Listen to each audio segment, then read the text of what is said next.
नमस्कार, hello and welcome. आप सुन रहे हैं BBT 90.8 FM, BBT यूनिवर्सिटी का अपना FM चैनल। दिल से सुनो, दिल से सुनाओ। मैं हूं अंबर आपके साथ। शो शुरू हो चुका है, एक बंधन मानवता का। और बहुत सारे लोगों से मुलाकात होती रहती है। बहुत सारे कुछ ऐसे लोग हैं जो ह्यूमैनिटी को बचाने के लिए कुछ ऐसा बहुत सारा काम कर रहे हैं, जिससे वाकई जो हमारे समाज के कुछ ऐसे एग्जाम्पल्स हैं जिनको कभी आपने देखा होगा और लगता होगा यार इस बंदे को यार मदद की ज़रूरत है। सो एक्चुअली उन लोगों के लिए ये लोग ऐसा काम कर रहे हैं, अपने टाइम में से बहुत सारा टाइम निकाल के डेडिकेट कर रहे हैं for the welfare of the community, कि जिससे उन लोगों का डेवलपमेंट हो सके। और इस शो के ज़रिए BBT रेडियो के माध्यम से हम बहुत ज़्यादा कोशिश कर रहे हैं, प्रयास कर रहे हैं कि ऐसे बहुत सारे लोगों की बातें आप तक पहुँचें जो एंड में फ्रूटफुल साबित हो। और आपका कुछ % फ़ायदा अगर इससे ज़रूर हो गया तो मेरे लिए ये बहुत गर्व की बात है। सो आज भी मेरे स्टूडियो में एक बहुत ही खास पर्सनालिटी मौजूद हैं। स्वप्निल इनका नाम है। एक और उपाधि इनको दी गई है, मैड मैन के नाम से जाने जाते हैं। एक्चुअली मिलने के बाद मुझे ऐसा लगा अ यूनिक पर्सनालिटी और बहुत ही एक बिंदास पर्सन, एक मतलब कुछ तो अलग सा है जो अट्रैक्ट कर रहा है, जो बातें करने के लिए मजबूर कर रहा है। और फिर अभी हम कुछ बात कर रहे थे तो सडनली मैंने सर से कहा कि नहीं, चलते हैं स्टूडियो में, चलते हैं, बातचीत शुरू करते हैं। और फाइनली ही इज़ हियर। और चलिए सबसे पहले इनका स्वागत करते हैं, उसके बाद अपने शो को आगे बढ़ाएंगे। Sir welcome. थैंक यू अंबर। और इस कम्युनिटी रेडियो, इस बहुत ही बड़ी ऑसमनेस के हर एक लिसनर को मैडमैन का सलाम। और मुझे बहुत ही खुशी है कि आज मैं आपके साथ रूबरू हूँ। Same here sir. सर मैडमैन आपने पहले ही कह दिया, स्वप्निल कहीं पीछे छूट गया है, मैडमैन आगे आ गया ऐसा लग रहा है। ये ब्रूस वेन और बैटमैन की कहानी है। सर थोड़ा सा हम जानना चाहेंगे। जी बिल्कुल। तो जिस तरीके से ब्रूस वेन के बिना बैटमैन नहीं और बैटमैन के बिना ब्रूस वेन नहीं, उसी तरह स्वप्निल और मैडमैन एक साथ रहते हैं। लेकिन इस समय आपसे दोनों बात कर रहे हैं। क्या बात है। मैं पहले मैडमैन से बात करूंगी, स्वप्निल को हम बाद में जानेंगे। जी बिल्कुल। मतलब वो तो आपको पता ही नहीं चलेगा कब स्विच कर गया। हाँ बिल्कुल। लेकिन ये कि दोनों स्वप्निल वो फाउंडेशन थी जिसके ऊपर मैडमैन बना।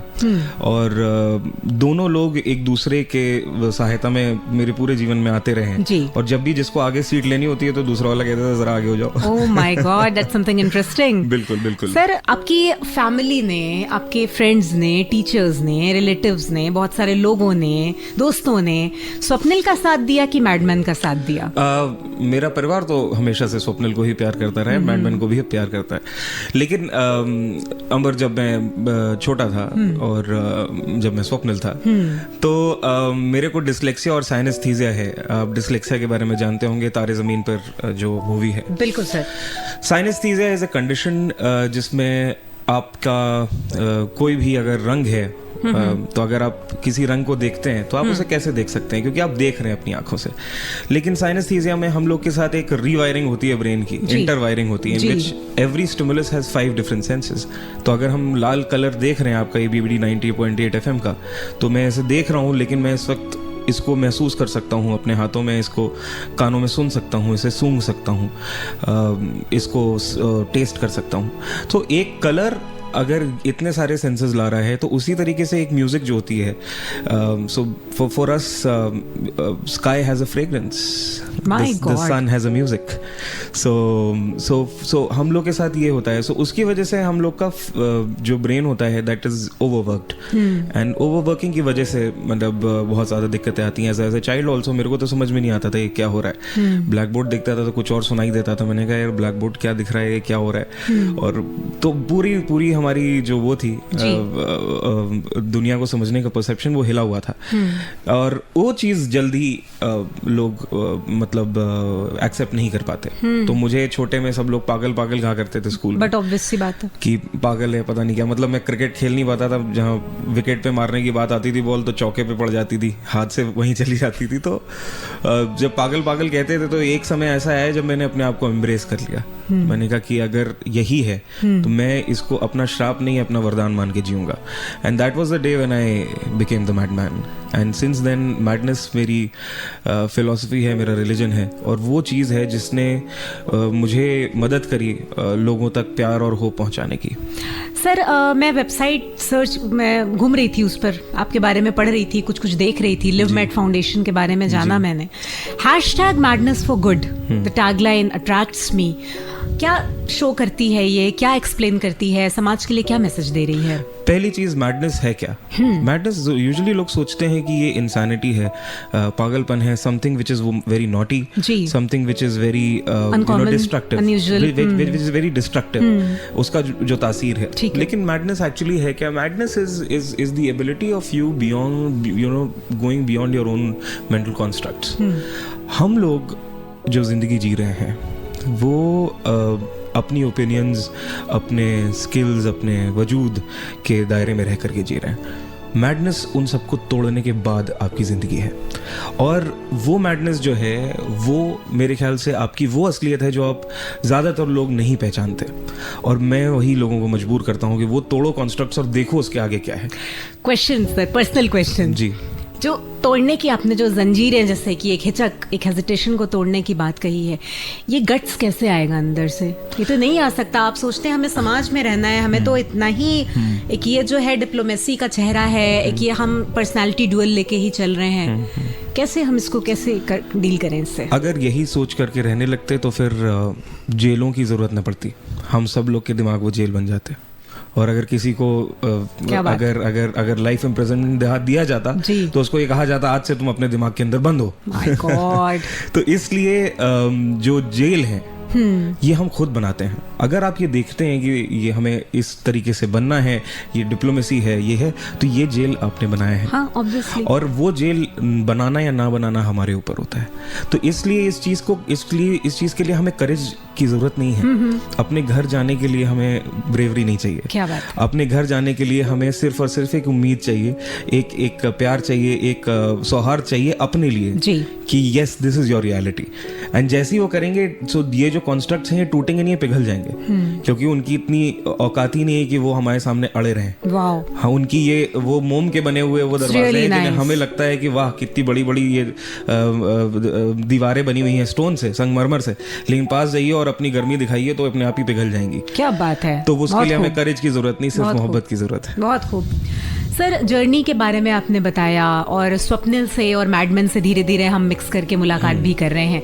लिव मैड फाउंडेशन का सफर सर कब से शुरू हुआ, और बेसिकली क्या आप काम कर रहे हैं? लिव मैड जो है, इट इज़ माने वो एक इवेंचुअली ऑर्गेनिकली एक चीज़ बनी, एक फिलॉसफी बनी, लिव मैड मतलब पागल बन के जियो। तो फाउंडेशन तो छोड़िए, मतलब ये एक अपने आप में फिलॉसफी है जो मैं बताता हूँ। मैं सबसे यही कहता हूँ कि पागल बन के जियो, मौज में रहो, क्योंकि जैसे ही पागल बन के रहोगे आप हमेशा उस चीज़ के साथ जुड़ जाएंगे जो कि इस पूरी दुनिया में पूरी सृष्टि को चलाती है, और वो है सिर्फ और सिर्फ प्रेम। मैं साइंटिफिकली बोलता हूँ, मैं फिलोसफिकली नहीं बोलता। कोई भी चीज़ बिना सौहार्द के, बिना प्रेम के इस दुनिया में नहीं चल सकती थी। अगर हम लोग, आप और मैं इस वक्त जिंदा हैं और एक दूसरे से बात कर रहे हैं, वो इस वजह से बात कर रहे हैं कि पीढ़ियों पहले किसी ने ये सोचा होगा कि मैं इस बंदे को नहीं मारूंगा, और वो बंदे के बच्चे होते गए और आज मैं और आप एक साथ बैठे हुए हैं। तो we all are products of kindness, we all are products of love. We should always believe in that. तो इसलिए मैं समझता हूँ कि जब हम पागल बन के जीते हैं ना, तो हम अपनी ईगो से बाहर निकल आते हैं और सिर्फ मोहब्बत के बारे में देखते हैं। मोहब्बत ऐसी जो कि हर जगह, हर पत्ती, हर गोबर, मतलब हर एक सृष्टि के क्रिएशन में है। बहुत सुंदर तो बात वो है लिव मैड।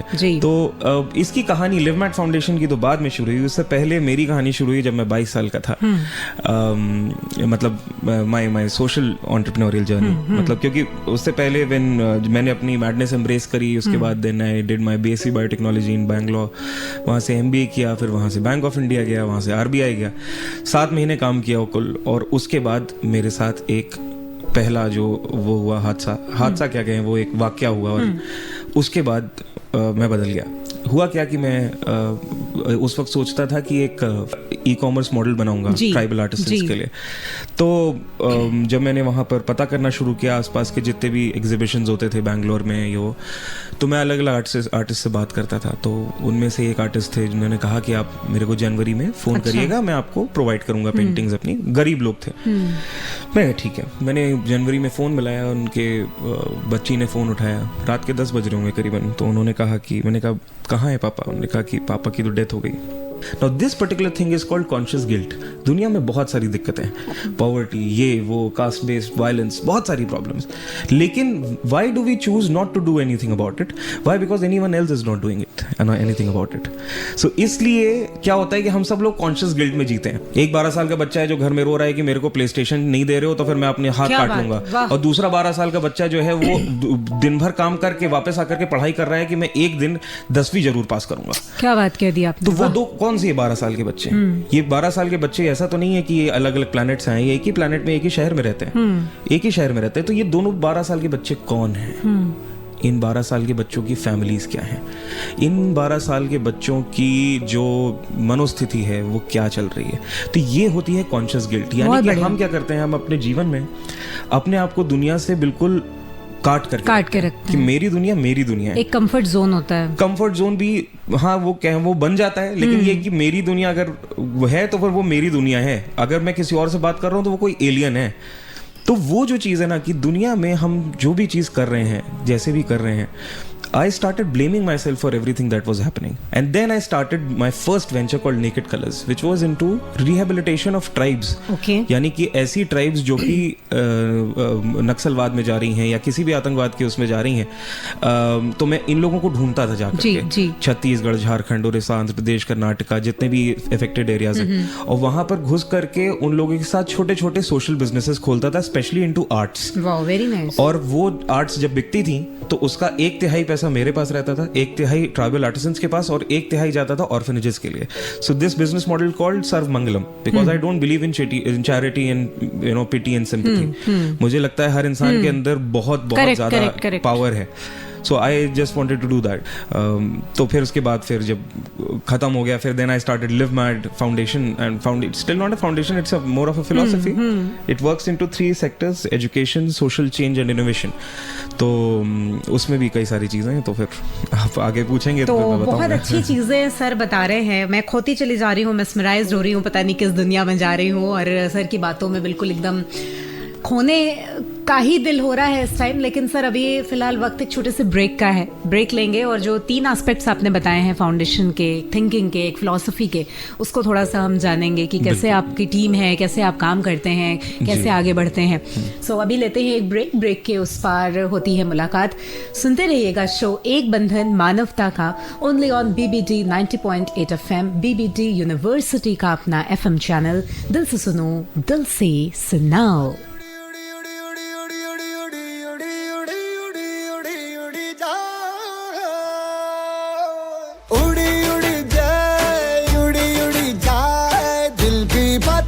देखो उड़ी उड़ी जाए, कहने को तो खेल है ये तेरा मेरा साझा, पर मेरा दिल है पतंग और तेरी नजर मांझा, मांझे से लिपटी ये पतंग जुड़ी जुड़ी जाए। पतंग हम और दिल की डोर आप, दिल से सुनो, दिल से सुनाओ। BBD 90.8 FM। उड़ी उड़ी जाए, दिल की पतंग देखो उड़ी उड़ी जाए। Welcome back. शो सुन रहे हैं आप एक बंधन मानवता का, only on BBD 90.8 FM, BBD university का अपना FM चैनल। दिल से सुनो, दिल से सुनाओ। लेट्स कंटिन्यू द शो बिना किसी बात के, क्योंकि बहुत सारी बातें हैं जो मुझे करनी है। सो एक बार फिर से सर आपका वेलकम है। Thank you Ambar. Sir 3 aspects पे हम बात करने वाले हैं अब, कि लिव मैड फाउंडेशन के वो क्या ऐसे पिलर्स हैं जिन पर आप वर्क कर रहे हैं। Please sir. जिस तरीके से मैंने बताया कि Live Mad Foundation and in fact the whole philosophy of Live Mad, वो अभी 3 तरीकों से काम कर रही है। जो ये तरीके हैं, it's not outward in, it's inward out. ये वैसे नहीं है कि मतलब दुनिया में क्या जरूरत है उस हिसाब से मैं क्या कर रहा हूँ। It's about when you are burning like the sun, जी, you are giving your rays out. Correct. And वो जिस भी तरीके से हो सकती है वो जाती है। तो ये 3 इनफैक्ट ये 3 पिलर्स भी काफी नहीं होंगे काम करने के लिए। मैं तो यही समझता हूँ कि जहां पर भी अगर अंधेरा है तो मेरे को पहुंचा दीजिए, मैं अपना जलने लगूंगा। तो वो किसी भी तरीके से होगा। तो लेकिन ये है कि ठीक है, दुनिया को अगर डेफिनेशंस पसंद है तो मैं फिर वो 3 आपको एस्पेक्ट्स बताता हूँ primarily. So the first is education, the second is social ventures and the third is innovation. तो एजुकेशन से शुरू करते हैं। एजुकेशन का जो पूरा काम है, first of all I teach madness as a subject. Okay, so alternative intelligence के नाम से होता है, क्योंकि मैडनेस से तो आधे लोग पागल हो जाएंगे सुन के। So I take it with various IIMs and IITs in India, few foreign universities, then various corporate and colleges. So I teach alternative intelligence in which people explore their alternative side of their minds, and it is a very different kind of a motivational module in which the inspiration is not kept outside, जी, है ना। Otherwise क्या होता है कि लोग जो है दिखा रहे हैं कि देखिए अब कलाम साहब ने ये किया और जॉब्स ने ये किया, बिल्कुल और जकरबर्ग ने वो किया, लेकिन इंसान खुद क्या है वो खूबसूरती देखना जो है सब भूल जाते हैं। तो मेरे ये जो सेशन होते हैं, तो सेशंस में यही होता है कि इंसान अपने अंदर की खूबसूरती देख के उस लाइट को पकड़ता है। वाह। और जैसे ही वो लाइट को पकड़ता है वो कभी बंद ही नहीं हो सकता, क्योंकि उसकी लाइट तब तक जिंदा है जब तक वो चिता पे नहीं पहुंच जाता। क्या बात है, क्या बात है। तो वो चीज होती है। तो यहाँ पर एक कॉन्सेप्ट आता है the sun and the moon का, कि जब चांद होता है वो उसकी खूबसूरती सिर्फ सूरज से है, कि जब तक सूरज चमक रहा है, लाइट आ रही है, तब तक वो अपना चमक रहे हैं। और वही चीज है। लेकिन सूरज को कभी सोचा है कि कोई जाके टॉर्च देगी, भाई तुम्हें टॉर्च दिखा दें क्या? उसको फर्क भी नहीं पड़ रहा, उसको फर्क भी नहीं पड़ रहा। तो वो उतना ही चमक रहा है गोबर के ऊपर जितना एक फूल के ऊपर चमकेगा, जितना एक कार के ऊपर और जितना एक पेड़ के ऊपर। सूरज को फर्क ही नहीं पड़ रहा कि क्या हो रहा है। और वो सूरज बनना बड़ा इंपॉर्टेंट है। हम लोगों के अंदर जो अंधकार हैं जी, उनको जला करके वो सूरज बनना बहुत इंपॉर्टेंट है। फिर उसके बाद आपको फर्क भी नहीं पड़ेगा, आप हमेशा कंप्लीट रहोगे। आपको इस वक्त मैं आपके सामने बैठा हूं अंबर, आपको एक अजीब सी खुशी दिखाई दे रही होगी मेरे चेहरे पे, एक एक्साइटमेंट। वो एक्साइटमेंट क्यों है? इस वजह से नहीं है कि मतलब मेरे पास पैसा है, वो नहीं है, क्योंकि वो है नहीं मेरे पास। मैं 20 साल पुरानी बाइक से आया हूँ, जेब में शायद 50 रुपए पड़े होंगे। मैं 32 साल का हो चुका हूं। हाँ, तो भाई वो जब चीज मिल गई ना, आप इतने ज्यादा फुल हो, क्या वो चाहिए नहीं? फिर मजे में आप अपना जहां जा रहे हैं वो मौज बिखेरते जा रहे हैं।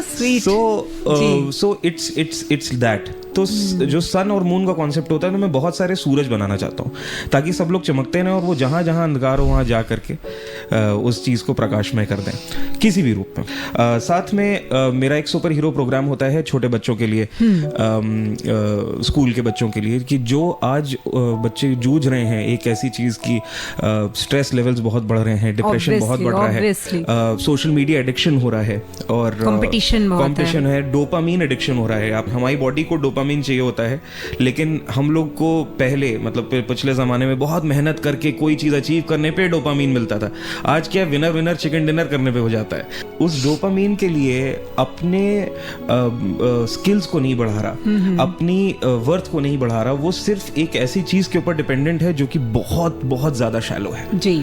सो it is not taking our human evolution anywhere. If you understand that after all this we are a result of 5,000 10,000 years of civilization, and we have been given this device। आज पूरी दुनिया हमारे हाथ में है, और अल्टीमेटली हमने हाथ में लेकर उसे किया क्या? सही कह रहे हैं या तो हम उस पे सोशल मीडिया पे देखो, हाय यार उसकी लाइफ कैसे है, मेरी लाइफ कितने गंदे। सही कह रहे हैं आप। और ये आंसू पोंछ दीजिए या दो इंसान के साथ हंस लीजिए, वो सबसे बड़ा सोशल वर्क है।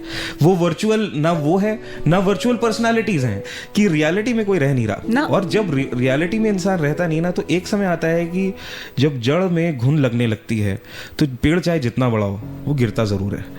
तो अंबर, मैं उस पेड़ को गिरना नहीं देना चाहता। मैं अकेले, भले ही अकेले रहूं, लेकिन मैं होप नहीं खोऊंगा। मैं होप नहीं खोऊंगा इस समाज पे, इस युवा पे, इस देश के लोगों पे जो कि ब्रिलियंट दिमाग के लोग हैं। We have a genetic code that is beyond, and we are the harbingers of a new society, new civilization that is about to come. So I have the belief in this. So इसीलिए मैं हारा नहीं हूं। तो इसलिए मैं जाकर के इन सारे सुपर हीरोज एनजीओज के साथ ये प्रोग्राम करता हूँ स्कूल्स में, so from class 6 to 12th, और हर बच्चे के लिए और हर चीज के बारे में डिस्कशन करते हैं, तो उसके ऊपर सुपर हीरो प्रोग्राम होता है, and it is an amazing program. Then education में एक प्रोग्राम है मेरा जिसका नाम है द इन्वेंशन स्कूल, ये बड़ा इंटरेस्टिंग लगेगा आपको, जिसमें मैं डिस्कस भी कर रहा था। Invention school is a very, it's not a school, it's a program specially for the specially abled kids. Specially abled में आते हैं जैसे dyslexic, dyspraxic, Asperger syndrome, autism, Down syndrome. मेरा आईक्यू लेवल बिलो 40 था जब मैं छोटा था, लेकिन by the age of 5 I had started speaking a language which I did not know about, you know, हर तरह मसन नशी नहीं हरती लासिल अली फर हर तरह मन मसनत। तो जब मैं बोलता था तो मेरे को खुद ही नहीं पता होता था मैं क्या बोल रहा हूँ। बाय द एज ऑफ 11 मैं उसे बैक ट्रैक करने लगा, और आज मैंने उसके 7257 वर्ड्स लिख लिए। My God. और जैसे ही 11,000 हो जाएंगे तो मैं अपनी लैंग्वेज रजिस्टर करूंगा। Now that is not a product of a IQ level below 40। by the grace of this creativity, I have been able to help people across the world. तो education में फिर ये बहुत खूब। So we are responsible for the world that is being created. We cannot go far from that. बहुत ही खूबसूरत बातें sir आप कर रहे हैं, और अभी एक ब्रेक लेते हैं सर। ब्रेक के उस पार अभी मैं आपसे कुछ सुनना चाहूंगी, आप शायद समझ ही गए होंगे, सुनूंगी इस ब्रेक के बाद। अच्छा।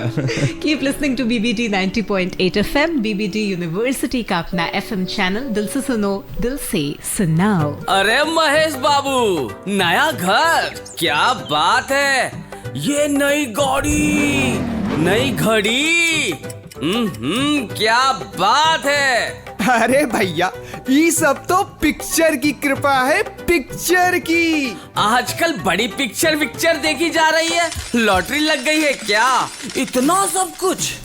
अरे भैया, पिक्चर देखी नहीं, सुनी जा रही है, सुनी। अरे समय बचाओ, पैसा कमाओ। BBT 90.8 FM पर सब लोग सुनो, रेडियो पे पिक्चर। वो सिकंदर ही दोस्तों कहलाता है। तो सुनिए शो रेडियो पे picture, only on BBT 90.8 FM। Welcome back, only on BBT 90.8 FM, BBT university का अपना FM चैनल।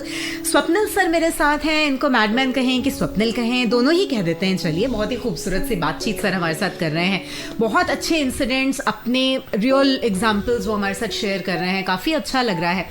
सर, एक सवाल मेरे जहन में बहुत देर से आ रहा है कि इफ इन द कम्युनिटी, अगर अभी हमें कोई सुन रहा है, ऑफ कोर्स लोग सुन रहे होंगे, अगर किसी को ऐसे टाइप की कोई प्रॉब्लम है और घर वाले अक्सर देखा जाता है कि सपोर्ट थोड़ा कम करते हैं, हिचकते हैं कि हमारे बच्चों को या हमारे ऐसे फैमिली मेम्बर्स को लोग पागल कहेंगे, हम नहीं दिखाएंगे, डॉक्टर को नहीं दिखाएंगे, ये नहीं करेंगे, वो नहीं करेंगे।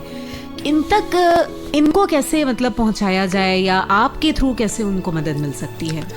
पहली बात, मेरे जैसे लोगों की जरूरत ही नहीं होनी चाहिए दुनिया में, क्योंकि लोगों के पास उन लोग के खुद के भगवान हैं, उनके पेरेंट्स। लेकिन नहीं सर, आप सन्स क्रिएट कर रहे हैं, तो चमक रोशनी ला रहे हैं, मैं चाहता हूँ ना कि वो पेरेंट्स वो बात समझें। ऑफ कोर्स, बिल्कुल यही मैं पूछ रही हूँ कि कैसे कर सकते हैं। सबसे पहली चीज जो होती है वो होता है परिवार का सपोर्ट। मतलब जो मुझे भी मिला, मतलब एज अ चाइल्ड, मतलब जब मैं कुछ भी चीज फोल्डर करता था तो मेरे को कहा जाता है, यार तुम्हें पता नहीं, तुम तो सुपर पावर। मैंने अच्छा, मैं सुपर पावर, मैं सोचने लगा मैं सुपर पावर होने लगी। तो जब वो चीज होती थी, मतलब सोचिए, ये 2 लेवल पे है। आपने स्पाइडरमैन मूवी देखी होगी, तो उसमें एक अंकल मैन बोलते हैं, with great power comes great responsibility. तो मैं छोटे में वो सोचता था कि यार मेरे अंदर पावर है तो मेरे अंदर रिस्पॉन्सिबिलिटी है। तो मैं क्या सोचता था कि कोई भी अगर जैसे दुखी है तो मैं ऐसे हाथ उसके बगल में जाके देता हूँ, सोचता था ये हील हो रहा है, मेरे हाथ से पावर निकल रही है, कुछ निकल नहीं रहा होता था। आज शायद मैं वही हीलिंग कर रहा हूँ। पॉजिटिव वाइब्स है सर, आपकी बातों से पॉजिटिविटी है आ रही है। वो चीज उस वक्त थी, लेकिन उसके बाद फ्लिप साइड उसकी क्या हुई, with great responsibility comes great power. कि when you take up a responsibility in your life which is far more challenging than you can think, आप जैसे ही उसको एम्ब्रेस कर लोगे ना, मैं इसका, तो आपके अंदर अपने आप पावर आ जाएगी उस चीज को हील करने की। And they got the field to manifest their powers. अभी मैं सर ब्रेक पे जाने से पहले कह रही थी कि मैं आपसे कुछ सुनूंगी। जी। कुछ गुनगुनाइए सर, आपने अभी एक कुछ गुनगुनाया था, that was really awesome and I think कि आप के पास जब भी टाइम होता होगा, I know you are a busy person, बहुत सारी चीज़ों को साथ में लेकर के चल रहे हैं, आप का फ्री टाइम जो भी है, हल्का फुल्का पास टाइम में क्या करना पसंद करते हैं? कुछ भी? मेरा फुल टाइम ही मेरा पास टाइम है। I know, कुछ ऐसा ही होगा। तो इसलिए इनफैक्ट गुनगुनाना मेरे लिए बहुत लोग कहते हैं कि आपने परस्यू क्यों नहीं करी सिंगिंग ये वो, लेकिन मैं गाने को समझता हूँ कि उसके अंदर इतनी ताकत होती है लोगों को हील करने की, प्यार करने की, तो मैं उसको इस्तेमाल करता हूँ। Of course, please. हाँ, तो मैं इस रेडियो और इस रेडियो वेव के माध्यम से और अंबर के पूरे परसुएट के माध्यम से मैं लोगों तक वो गाना पहुंचाता हूँ और वो वेव्स पहुंचाता हूँ जो कि मैं रोज गाता हूँ। बिल्कुल सर। अंबर, क्या है मेरे साथ कि मैं रोज आधे घंटे रोता हूँ यार, ठीक है। अभी वो रोने वाला सेशन मेरा आपके बीबीडी आते वाले समय में बाइक पे हो गया, तो क्या रोज आधे घंटे रोता हूँ, तो मैं कोई दुख में नहीं रोता। मैं क्या करता हूँ कि मंदिर से ऐसे होप निकलती है, जैसे पेट से ऐसे लाइट निकली और वो ऐसे ऊपर ऊपर ऊपर ऊपर गई और वो दिमाग में आकर के वो आंसुओं के रूप में निकलती है और वो ऐसा लगता है एक ब्लास्ट हुआ लाइट का और वो लाखों करोड़ों लोग के पास चली गई जिनके पास उम्मीद की कमी है। ये सब मेरा इमेजिनेशन है, मुझे नहीं पता क्या है, मुझे अलग अलग चेहरे दिखने लगते हैं, कभी कभी कुछ होने लगता है। I don't know the science behind it, but then it is something which is very pure. तो मैं वो गाना सुनाऊंगा और मैं चाहता हूँ कि हर कोई इस वक्त अगर आंखें बंद कर सके तो आंखें बंद करे और उस होप को अपने अंदर जगाएं, अपने पेट से निकालें और वो लाइट आएगी, आपकी पूरी बॉडी में जाएगी और फिर दुनिया में हर इंसान के पास भेज दें जिसको उम्मीद की जरूरत है, जो कोई अकेली लड़ाई लड़ रहा है, some lone battle, and send it to them. So मैं गुनगुनाता हूँ। I will try that. तो मेरे साथ आप गुनगुनाएंगी क्योंकि ये एक ऐसा गाना है जो सब किसी को आता है। Okay. और मैं इसमें कोई शब्द नहीं डालूंगा, इसमें सिर्फ हम दोनों हम करेंगे। Okay. क्योंकि उम्मीद को शब्दों की जरूरत नहीं, इस भाषा की जरूरत नहीं, और ये गाना हर भाषा में है। So it goes like,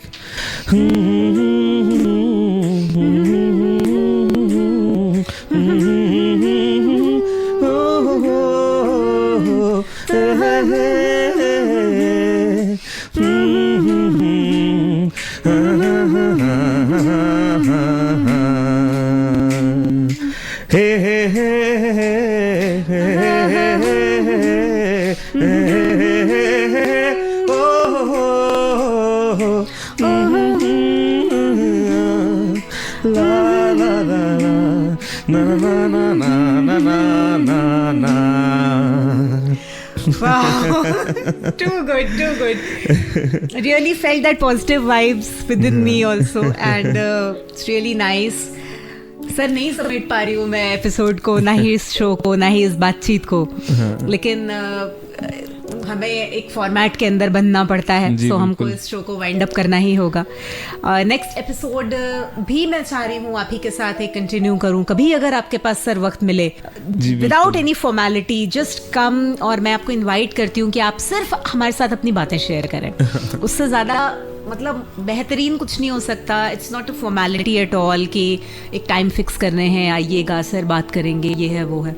just मैं एक्सप्रेशंस और मैं आपके ओपिनियंस और बातें बस सुनना चाह रही हूँ बस। Thank you Ambar, and I wish आपको सबसे ज़्यादा मैं आपको इस चीज़ की बधाइयाँ देता हूँ कि you have chosen to become a magnifier. दुनिया में बहुत सारी चीज़ें नफरत और प्यार दोनों रूप में हो रही है, and we all are fulfillments of a equation. जैसे सोडियम और क्लोराइड मिलके नमक बनाता है, उसी तरीके से हम किस इक्वेशन के सोडियम है, क्लोराइड है, कैटलिस्ट है, हमें नहीं पता। तो आपका जो काम है वो ऐसे कई सारी कहानियों का मैग्नीफायर है, and I congratulate you on that that you have chosen to become a magnifier. क्योंकि एक मैग्नीफायर जो है वो सिर्फ एक अच्छाई का जिम्मेदार नहीं होता, वो कई सारी अच्छाइयों का जिम्मेदार होता है। I am trying sir, I am trying कि ऐसा कुछ अच्छा हो। बिल्कुल बिल्कुल, ट्राइंग नहीं, आपकी वजह से हो रहा है। सो वो उस चीज के लिए आपको बहुत बहुत बधाइयां पूरी टीम को, and to all the listeners out there, I just want to say that, you know, whenever you are on a crossroads, you always have an option to go towards darkness or light. So आप क्या choose करते हो, आप उस चीज को देखो। So make every moment life positive, and when you make life positive, आपकी लाइफ हमेशा अमेजिंग ही रहेगी, झकास रहेगी। I will try definitely, and thank you sir कि आप आए, और मैं क्या ही कहूँ आपके बारे में कि इतनी सारी खूबसूरत बातें हमें सुनने को मिल गई आपके जरिए। Thank you so much once again. Thank you. और चलिए दोस्तों, फिलहाल इस बातचीत को मुझे यहाँ पे वाइंड अप करना होगा। किसी और दिन हम ज़रूर सर से रिक्वेस्ट करेंगे कि वो आए और कुछ ज़रूर उनकी ज़िंदगी में कुछ नया होता रहा होगा, कुछ और भी बताएंगे। अभी हो सकता है यहाँ से जाने के बाद कुछ तुरंत वो नया कुछ फील करें, कुछ भी नया हो जाए, तो वो चीज़ हम जानना चाहेंगे, मिस नहीं करना चाहेंगे बिल्कुल भी। लेकिन फ़िलहाल अभी इस एपिसोड को यहाँ पे वाइंड अप करते हैं और अगली बार फिर से होगी किसी खास शख्स से मुलाकात। ऐसे ही सुनते रहिएगा शो एक बंधन मानवता का with me Ambar, only on BBD 90.8 FM, BBD university का अपना FM चैनल। दिल से सुनो, दिल से सुनाओ।